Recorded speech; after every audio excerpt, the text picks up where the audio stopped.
folks. Oke, selamat sore semuanya. How are you today? Bagaimana kabar Anda hari ini? Fine. Baik. All good, okay?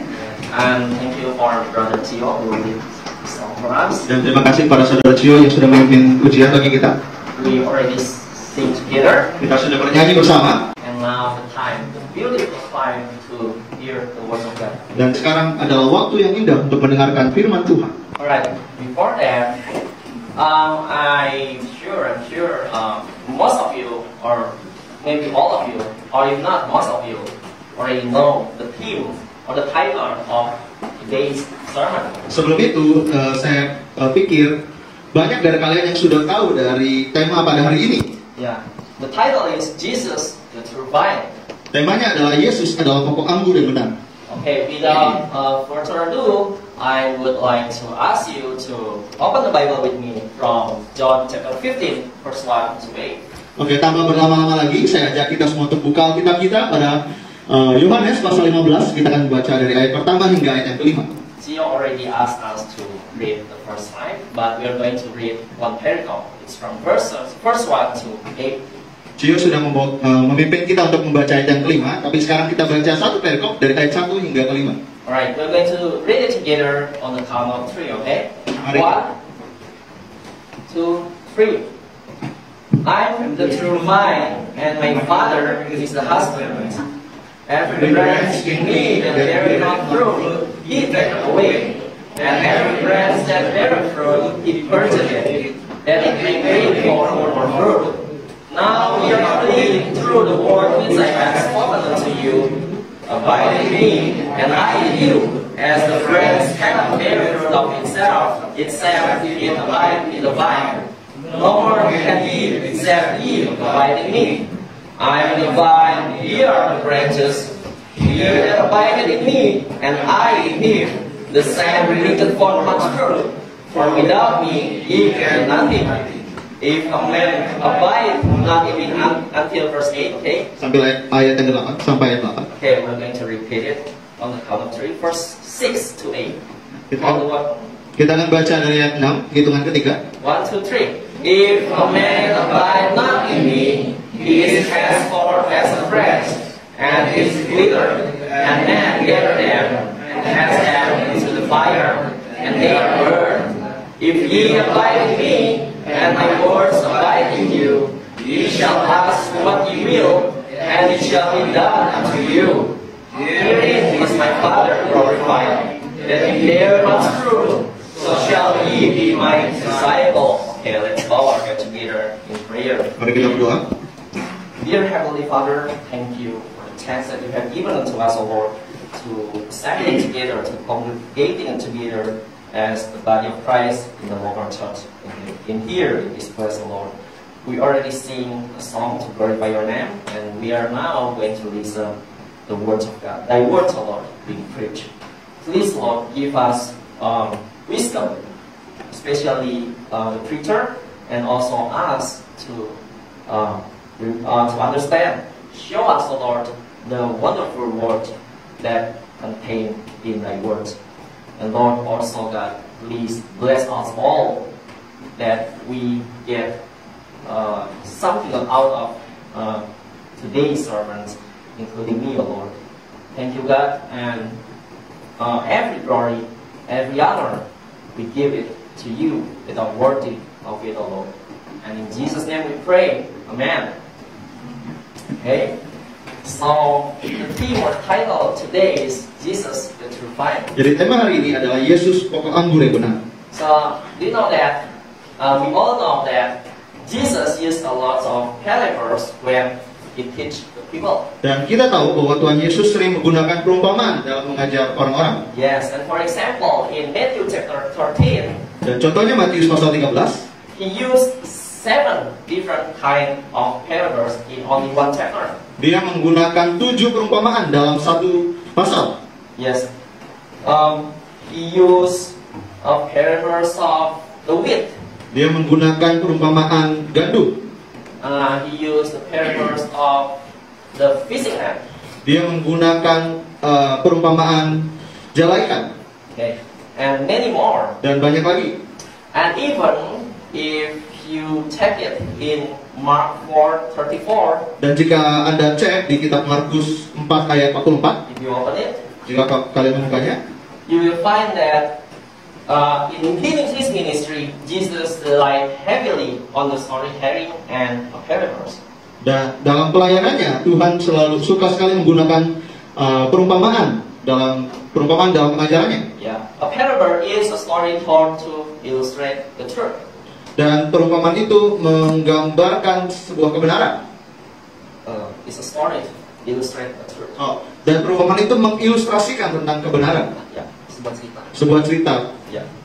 And a parable is also an earthly story with a heavenly meaning. Dan A parable is an earthly story but has a heavenly meaning. perumpamaannya itu sangat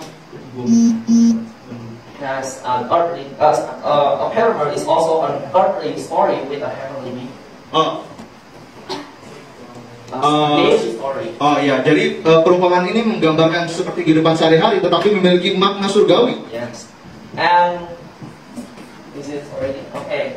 In Mark 4:34, Dalam Markus 4 ayat 34, Jesus said, the Bible said, "But without a parable spake he not unto them."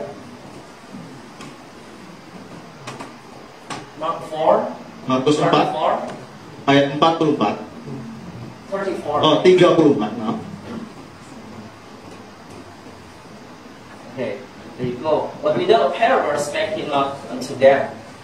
Iya, dan dikatakan bahwa dalam banyak perumpamaan, dan tanpa perumpamaan dia tidak berkata-kata kepada mereka. Yeah. So parables or storytelling is really a big deal for Jesus. Dan perumpamaan adalah merupakan hal yang Yes. dan perumpamaan adalah hal yang sangat penting bagi Tuhan Yesus. Okay. There's a different opinion about the numbers of parables that are contained in the whole Bible. Dan ada banyak pendapat mengenai jumlah perumpamaan di dalam Alkitab. Because, you know what, each of the theologians has their own criteria which passage of story will be included or will be categorized as a parable. Karena begitu banyak para teologi mempunyai banyak kategori untuk bisa memasukkan cerita-cerita tersebut dalam perumpamaan. Yeah, Jadi so- mereka mempunyai kriteria masing-masing. Yes. So it's really subjective, really subjective. Dan itu sungguh subjektif. Yes, and some theologians count it more than 100, Dan- even more than 100. Dan ada beberapa teologi yang menghitung bahwa itu lebih dari 100, lebih dari ratusan. Yes. Tapi beberapa, But some count it even more than 200. bahkan beberapa menghitungnya itu lebih dari 200. Herbert Lockyer, in his book All the Parables of the Bible, he counted around 250 parables. Herbert Lockyer, Seorang Herbert Lockyer in his book, dalam bukunya, how there are 250 parables. di dalam bukunya dia mengatakan bahwa ada 250 perumpamaan Right? dalam Alkitab. Some says there are over 50 parables in the synoptical gospel. Synoptical gospel is Matthew, Mark, and Luke. Jadi di dalam dalam keempat Injil, No, synoptic. dalam sinoptik, Matthew, Mark. dalam Injil sinoptik yaitu Matius, Markus, Lukas, dikatakan ada lebih dari 50 perumpamaan. Ada 55 perumpamaan. Okay. And the Gospel of Luke contains the largest number, which are 24. Dan Injil Lukas memiliki isi yang paling banyak dari antara mereka, yaitu ada 24. And from these 24 parables, 18 are unique. Dan dari 24 ini, di 18 antaranya itu unik. Yes. Why we call it unique? Because we only can find it in the Gospel of Luke, and we can find it nowhere else. Dan kenapa ini unik? Karena 18 perumpamaan itu hanya ditemukan di dalam Injil Lukas. Yeah. And then in the Gospel of Matthew, Dan di dalam Injil Matius, contain 23, and 11 of them are unique. mengandung 23 perumpamaan dan 11 diantaranya unik. Mark contain 8, and 2 of them are unique. Matius punya 8 perumpamaan dan 2 diantaranya unik. Okay, the scripture, the passage that we just already read, Dan ayat yang baru saja kita baca, some theologians include it as a parables. beberapa Beberapa teologi menganggap itu sebagai perumpamaan. But some simply categorize it as a metaphor or a symbolic. Dan beberapa ada yang menganggap itu sebagai metafora atau sebagai simbolik, bentuk simbolik. Either way, this passage is the word of God, and we always can learn something out of it. Dan bagaimanapun juga itu adalah firman Tuhan dan kita dapat mempelajarinya dari perikop tadi. Yes. So what we can learn from this passage? Jadi apa yang bisa kita pelajari dari perikop ini? Right. There are three things at least that we can learn about what we have to do or what we have to know. Dan di situ minimal ada 3 poin yang bisa kita pelajari. Alright, we are going to the first point. Dan poin pertama, kita akan mempelajari poin pertama. And okay, let's look at the passage from verse 1 and 5. Dan mari kita lihat di ayat yang pertama dan kelima. John chapter 15, verse 1. Yohanes pasal 15. Yohanes 15. Can you have? Oke, ya. Dipilih aja. Yes. Okay, in verse Oke, di dalam verse 1. ayat 1. I'm the true vine and my father is the husbandman. Akulah pokok anggur yang benar dan Bapakkulah pengusahanya. And again, Jesus repeat in verse 5. Dan lagi Tuhan mengulangnya lagi di ayat kelima. I'm the vine and ye are the branches. Akulah pokok anggur dan kamulah ranting-rantingnya. So Jesus told 2 times, I am word. Dan di sini Tuhan mengatakan 2 kali bahwa akulah pokok anggur. So this passage is not only about a metaphor or parables, but it also one of the seven iron statement in John in the Gospel of John. Dan perikop ini bukan hanya sebagai metafora atau perumpamaan, tapi ini adalah salah satu dari aku adalah di dalam Injil Yohanes. Yes, in the original text, Greek Textus Receptus, it used the words ego eimi. Dan di dalam kitab bahasa Yunani yaitu Textus Receptus di situ tertulis bahasa aslinya adalah ego eimi. So I told you before there are 7 of them in the Gospel of John. Dan saya katakan bahwa ada 7 di dalam Injil Yohanes. The first ego eimi statement you can find it from John 6:35 when Jesus says, I am the bread of life. Dan aku adalah yang pertama bisa kita temukan dalam kitab Yohanes pasal 6 verse 35. Pasal 6 ayat 35 di mana itu adalah Tuhan mengatakan bahwa aku adalah roti hidup. And the second one we can find it from John chapter 8 verse 12. Dan yang kedua kita bisa baca di Yohanes ayat pasal 12. Chapter 8. Pasal 8 ayat 12. Yohanes pasal 8 ayat 12. Okay. When Jesus said, I am the light of the world. Ketika Tuhan mengatakan dialah terang, aku adalah terang dunia. The third one is from John chapter 10 verse 9. Dan yang ketiga di Yohanes chapter 10.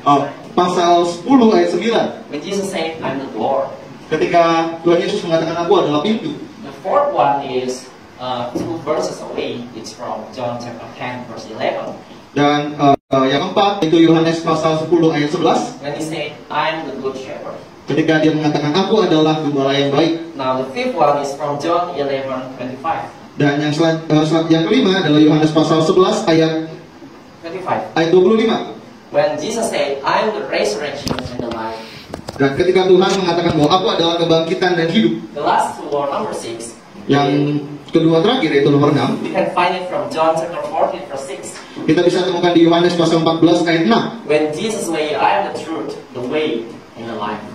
Dan di situ dikatakan bahwa Tuhan mengatakan bahwa aku adalah jalan dan kebenaran dan hidup.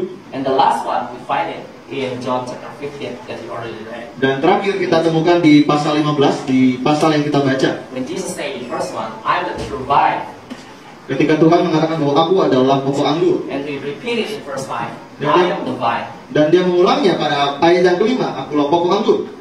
Okay. So what is the importance of this? Dan apa yang penting dari hal ini? It's very important. It's very important. Dan ini sangat-sangat penting.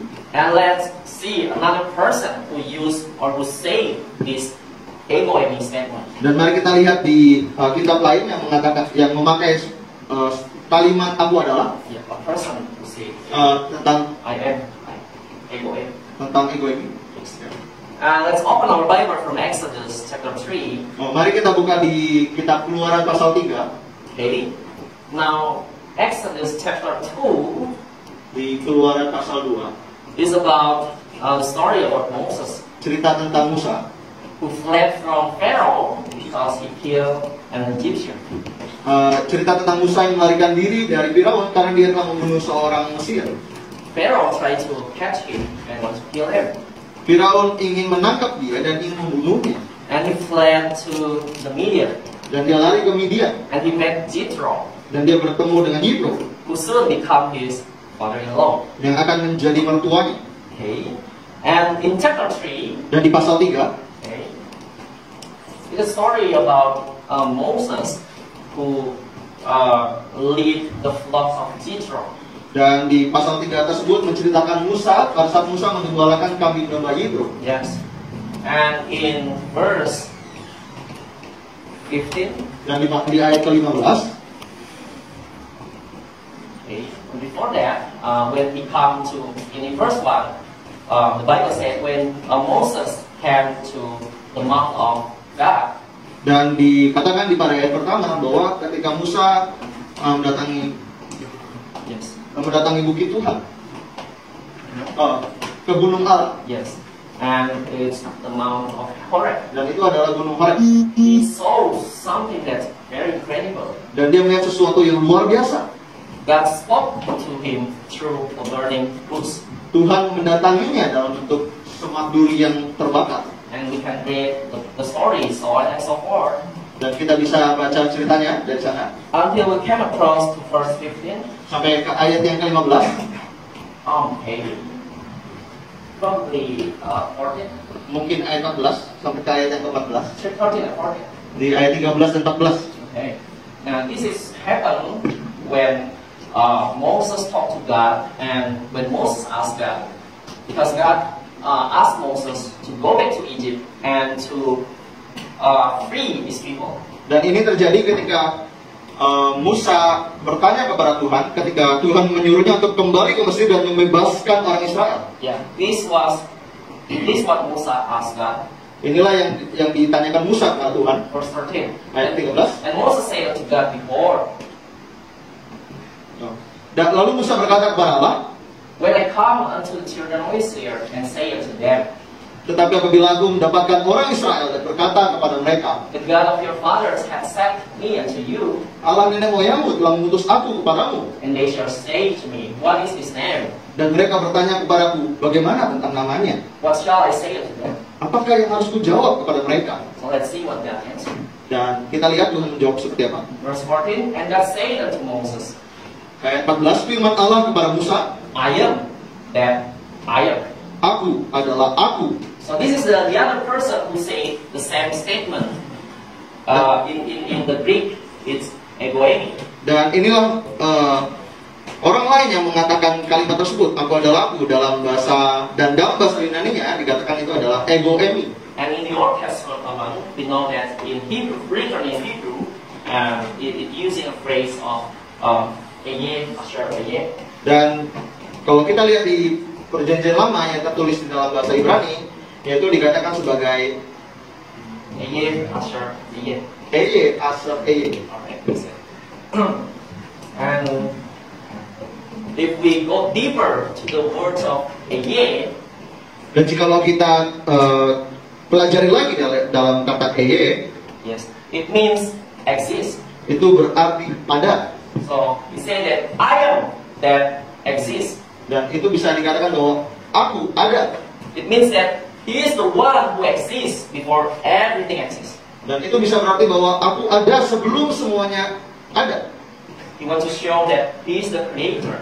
Dia ingin menunjukkan bahwa dia adalah pencipta. And when Jesus said the same statement, ego eimi, I am, Dan ketika Yesus mengatakan statement yang sama, yaitu aku adalah, 7 times in the Gospel of John, 7 kali dalam Injil Yohanes, try to say to us that He is the Jehovah God dan dia ingin mengatakan bahwa dialah Allah Yehova, who spoke to Moses from the burning bush. dan yang berbicara kepada Musa melalui semak duri yang terbakar. Okay, so He is the Jehovah. Oke, dan dialah Yehova. Yesus adalah Yehova. And of course, we're not agree with the statement from a heretic, a watchtower. Dan kita tidak setuju dengan kata-kata yang diucapkan oleh bidat menara pengawas. They say that Jesus only a creation, not a creator. Mereka mengatakan bahwa Yesus adalah ciptaan, bukan pencipta. They even say Jesus is the archangel Michael. Bahkan mereka mengatakan, The archangel Michael. Jesus is the archangel Michael. oh, yes, Tuhan Yesus adalah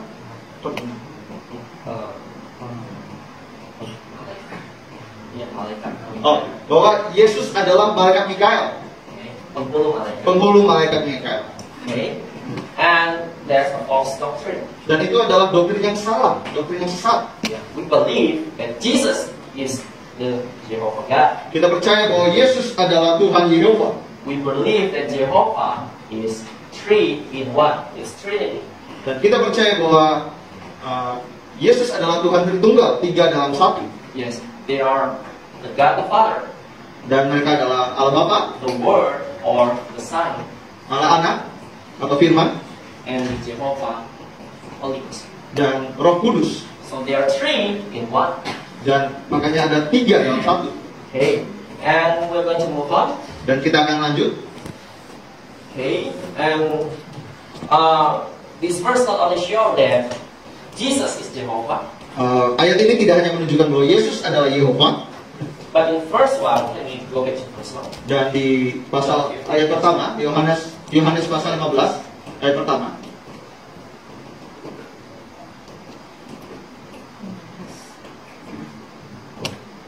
Oke, Okay, verse 1. ayat pertama It says, I'm the true vine and my father is the husbandman. dikatakan bahwa akulah pokok anggur yang benar dan Bapakkulah pengusahanya. So when he say this, it's trying to say that I'm only a vine.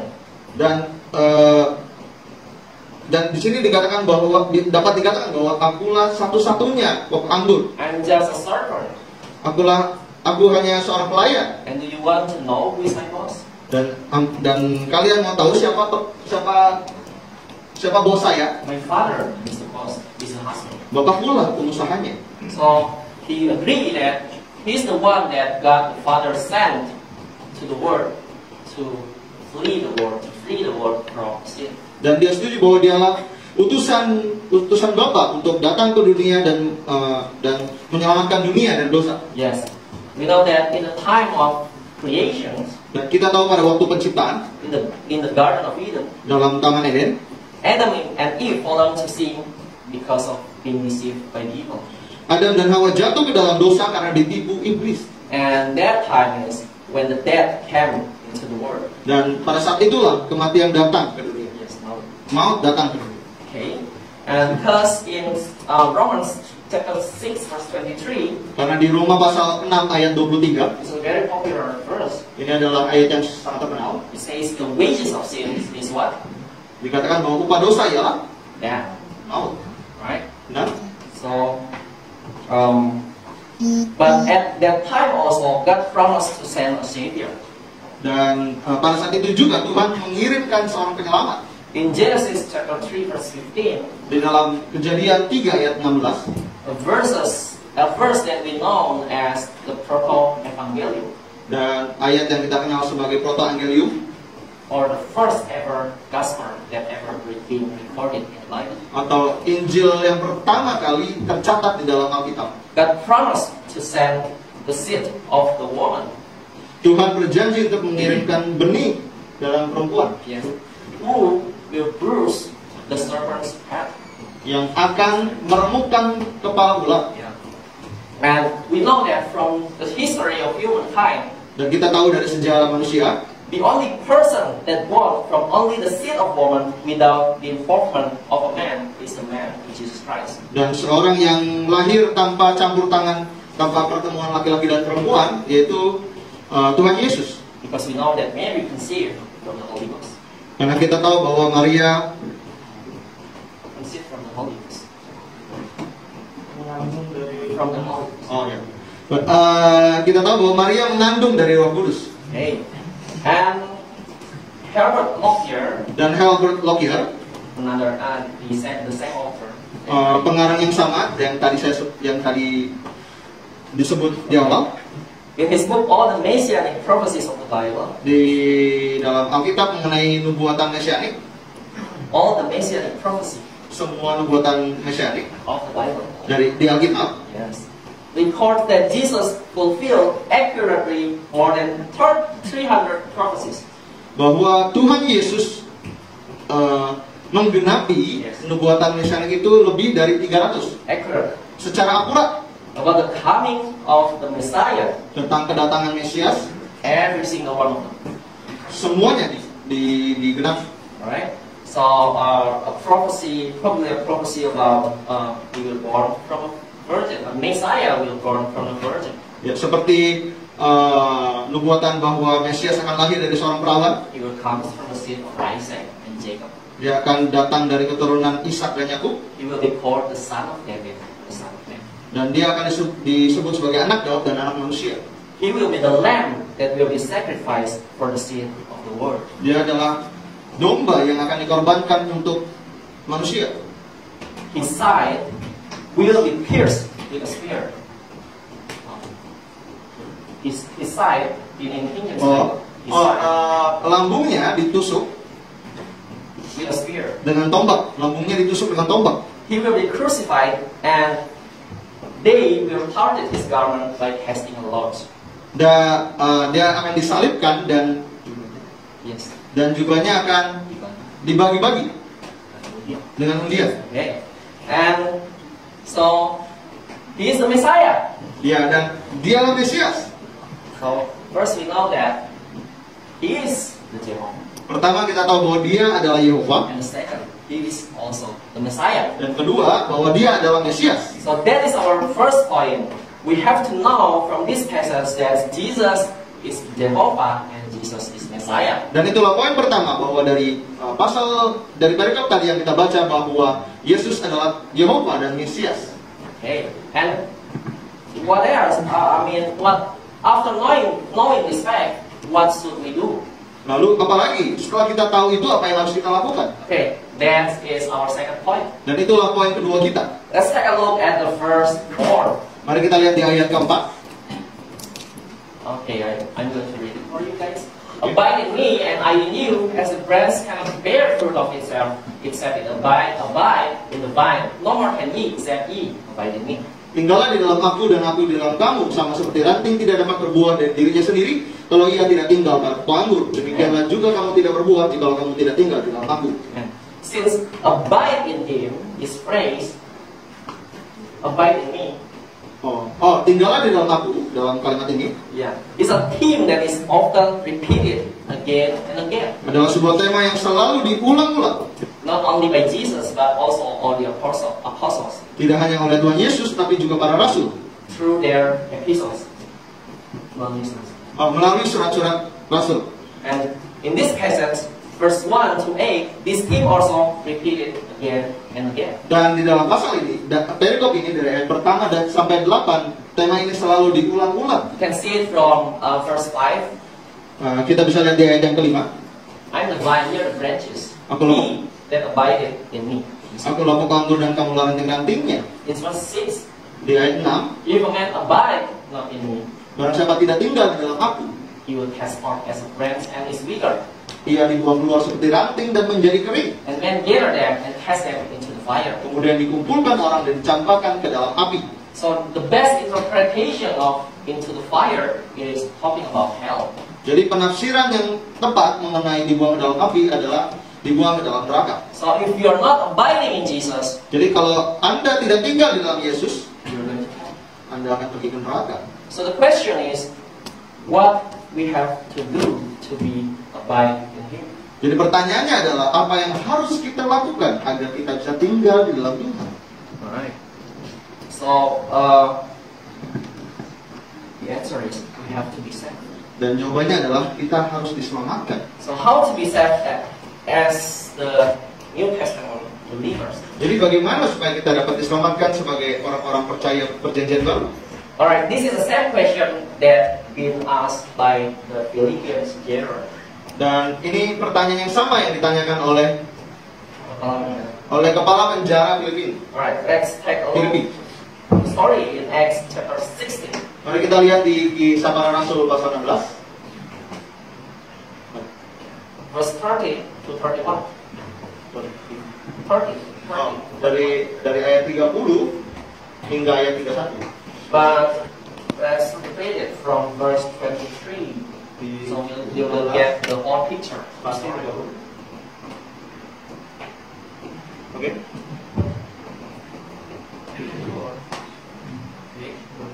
Acts 16. Not Oh, Acts 16. Kisah Para Rasul 16. No, From verse 23. 16. Dari ayat 23. Oke. Okay. And it says that when they had laid many stripes upon them, they cast them into prison, turning the jailers before Second. Oke, setelah mereka berkali-kali didera, mereka dilemparkan ke dalam penjara. Kepala penjara diperintahkan untuk menjaga mereka dengan sungguh-sungguh. So this is what happened to them. Their fears is Apostle Paul and Silas Dan inilah yang terjadi kepada mereka, yaitu Rasul Paulus dan Silas. when they preached the gospel to the Philippians. Ketika mereka memberitakan Injil kepada orang-orang Filipi. And okay, let's move to chapter 30. Oke, kita lanjut ke ayat 30. Yeah. Okay, and brought them out and said, Sirs, what must I do to be saved? Ia mengantar mereka keluar sambil berkata, Tuhan, apakah yang harus aku perbuat supaya aku selamat? This is the Philippians jailers Paul. Ini perkataan kepala penjara Filipi. And they say, this is Apostle Paul and Silas, Dan mereka berkata, yaitu Rasul Paulus dan Silas, believe on the Lord Jesus Christ, and thou shalt be saved. percayalah kepada Tuhan Yesus Kristus dan kau akan selamat. So how to be saved? Jadi bagaimana supaya bisa selamat? It's by believing and repent from our sins and believe that Jesus Christ. Yaitu dengan percaya dan bertobat, percaya kepada Tuhan Yesus. Right? Repent and believe is like the two sides of a coin. Bertobat dan percaya itu seperti dua sisi dalam satu koin. It cannot be separated one to the other. Dan itu tidak dapat dipisah dari satu dari yang lainnya. Okay, let's see another scripture from Romans chapter 10, verse 9 to 10. Oke, kita lihat kitab yang lain di Roma pasal 9 ayat Roma 9 ayat 10. Romans 10, verse Oh, Roma 10 to 11. Roma 10. Yes. Roma 10 ayat 10 hingga 11. 9 to 10. 9 sampai Romans 10. 10, verse 9 to 10. Roma 10 ayat 9 sampai 10. Okay, I'm going to read it for you guys. Oke, saudara akan membacakannya. That if thou shalt confess with thy mouth the Lord Jesus Christ, and shalt believe in thy heart that God hath raised him from the dead, thou shalt be saved. Sebab jika kamu mengaku dengan mulutmu bahwa Yesus adalah Tuhan dan percaya dalam hatimu bahwa Allah telah membangkitkan Dia dari antara orang mati, maka kamu akan diselamatkan. Okay, verse 10. For with the heart man believeth Karena dengan hati orang percaya unto righteousness, dan dibenarkan, and with the mouth confession is made unto salvation. dan dengan mulut orang mengaku dan diselamatkan. Okay, so the question is, have you ever in a point of your life did this? Dan pertanyaannya adalah, apakah Anda dalam hidup Anda sudah melakukan hal ini? Have you ever in the point of your life you realize that you are a sinner and you need a savior? Apakah di satu poin dalam hidup Anda bahwa Anda menyadari bahwa Anda adalah orang berdosa? Because in Romans chapter 3 verse 23, you don't need to open it. It says that for all have sinned and come short of the glory of God. Dan sesuai dikatakan dalam Roma 3 ayat 23, For all have sinned and come short of the glory of God. For all have sinned. Okay, you may open it. karena semua orang telah berbuat dosa dan telah kehilangan kemuliaan Allah. Yes, amen. And have you ever confessed your sin to God?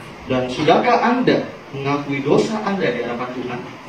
And you say you need a savior and you accept Him personally as your savior. Dan Anda mengatakan, dan Anda berpikir bahwa Anda membutuhkan juru selamat dan memilih dan memutuskan untuk menerimanya sebagai juru selamat pribadi Anda. And you believe that He already died on the cross on your behalf. Dan Anda percaya bahwa Dia sudah mati di atas kayu salib.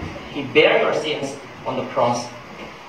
Dia menanggung dosa Anda di kayu salib. And now you want to live on His behalf. Dan Anda ingin hidup menggantikan dia. Okay. So I really like this analogy. Dan saya membawa analogi ini. So just consider this is us a sinner. Dan ini dan ini yang kita anggap sebagai diri kita, orang berdosa. Sinner, yeah. And when we receive Jesus Christ as our God, as our Savior, Dan ketika kita menerima Tuhan Yesus sebagai juru selamat kita, Jesus Christ with His righteousness will cover us up. Tuhan Yesus dalam kebenarannya akan menutupi kita. And when God the Father see us, He is seeing Jesus Dan ketika Allah Bapa melihat kita, Dia melihat Yesus and His righteousness. dan kebenarannya. We are sinner no more Dan kita bukan orang dosa lagi, because He bear our sin. karena Tuhan telah menanggung dosa kita. That's why the Bible says that we are the righteous person Itulah kenapa di dalam Alkitab kita dikatakan sebagai orang-orang kudus. and we are the children. Dan kita adalah anak-anak Allah. So that is our second point. Dan itulah poin kedua kita. The first one is we have to know from this passage that Jesus is Jehovah and He's also the Messiah. Dan poin pertama kita tahu bahwa dari pasal ini bahwa Yesus adalah Yehova dan Mesias. By knowing this, the second point is that we have to be saved. We have to abide in Him. Dengan mengetahui hal ini, di poin kedua kita harus To be saved, kita harus diselamatkan. we have to abide in Him. Kita harus tinggal di dalamnya. And let's move on to our last point. Dan mari kita pindah ke poin terakhir kita It's from verse 5. dari ayat yang kelima. I'm going to read it for you guys. I'm the vine, ye are the branches.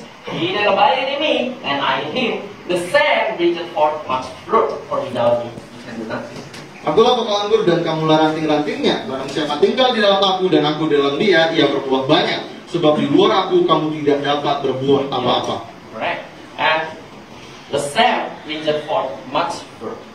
Dan Bringeth forth much fruit. The same.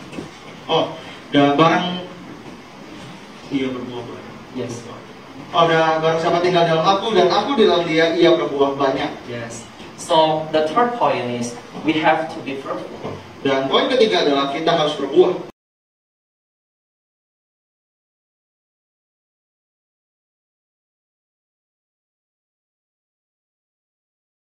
Di dalamnya kita menerima Roh Kudus Living inside us. tinggal di dalam kita, And we will bear fruit. dan kita akan berbuah. Yes.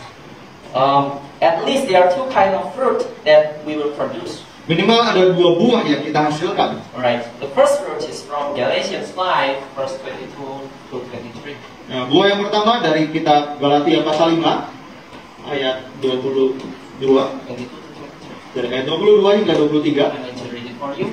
But the fruit of the Spirit is love, joy, peace, long-suffering, gentleness, goodness, faith. Tetapi buah roh ialah kasih, sukacita, damai sejahtera, kesabaran, kemurahan, kebaikan, kesetiaan. Okay. 23. Meekness, temperance, against such things.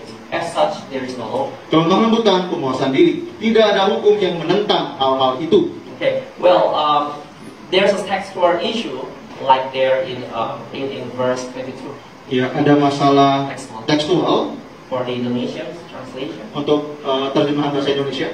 So the word is faithfulness. Dan dari kata faithfulness, I mean the Indonesian translate faith as faithfulness. Oh. Kesetiaan.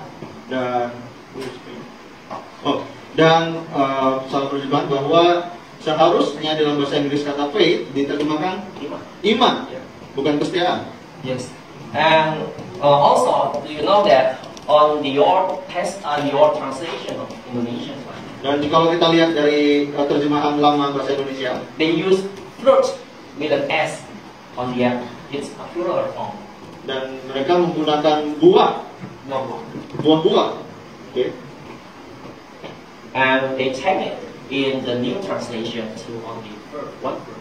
Dan mereka mengubahnya di dalam terjemahan baru sebagai buah, satu buah saja.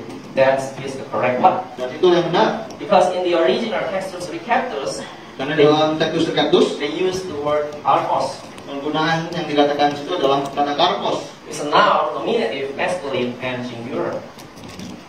It's a noun, Itu adalah kata benda nominatif, masculine, The gender masculine. Maskulin. Yes. And it's a singular. Dan itu berdiri sendiri, hanya satu. So it's only one fruit with a different flavor or taste. Dan hanya ada satu buah dengan berbagai rasa. In fact, it has 9 flavors. Dan di situ ada 9 rasa. It's a very unique one of the kind fruit. Dan ini adalah sebuah buah yang sangat unik. Okay. I ever heard a story from Pastor Suhanto. It's a very funny. Saya pernah mendengar cerita dari Gembala Suhanto dan bagi saya ini cukup lucu. And so Pastor Suhanto said, I ever have a vine tree. Dan Gembala Suhanto pernah berkata bahwa saya pernah punya kebun anggur. Pohon anggur. Yes. And this vine is bearing a fruit for so long. Dan pohon anggur ini berbuah banyak begitu lama. Bear no fruit. Oh, tidak berbuah, Pak. Tidak berbuah. So long. Begitu lama tidak berbuah. And one day when he went to a market, dan suatu hari ketika dia pergi ke pasar, he saw a streak of grapes. Dan dia melihat Setangkai. setangkai anggur. Yes. And it's a plastic grapes. Dan itu adalah anggur plastik. Okay. But it looks like the real one. Tapi itu terlihat seperti anggur asli. Very attractive in color and shape. Sangat menarik dalam warna dan bentuknya. So he decided to buy 2 of them. Dan dia memutuskan untuk membeli 2. And when he came home, he stick that plastic grapes to his rear vine tree. Dan ketika dia pulang ke rumah, dia memasang anggur plastik itu ke pohon anggur tersebut. And you know what happened? Dan Anda tahu apa yang terjadi? When the student from Gates or the member of the church came to his house. Ketika mahasiswa Gates datang ke rumahnya, and the member of the church came to his house. Dan jemaat datang ke rumahnya. When they see that grapes, ketika mereka melihat anggur itu, they will say, mereka berkata, "Oh, the grapes is already ripe." Oh, anggurnya sudah siap dipanen. Oh, sudah matang. And ready to harvest. Dan siap untuk dipanen. Okay, and Pastor Suhanto will look at them and laugh. Dan Gembala Suhanto melihat mereka dan tertawa. Because they knew that they are being fooled. Dan karena mereka telah tertipu oleh anggur plastik itu. Yes, these fake plastic grapes. Ya, mereka tertipu oleh anggur plastik tersebut. So not only the student of his and the member of the church that being fooled. Dan tidak hanya anggota jemaat dan mahasiswa Gates yang tertipu. You know what funny is that he stayed, even a bird will come and pecking the grapes, the plastic grapes. Dan dia mengatakan bahwa bahkan burung-burung datang dan memasuki anggur plastik tersebut. Even the bird. Bahkan burung. Begitu. Okay. So what is the difference between the fruit that produced by the Holy Ghost and the fruit that produced by this word? Jadi apa perbedaan dari buah yang dihasilkan oleh Roh Kudus dengan buah yang dihasilkan oleh dunia ini? Right.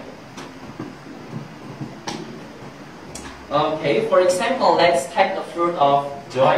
Oke, kita ambil contoh sebagai buah kesenangan, sukacita. Sukacita.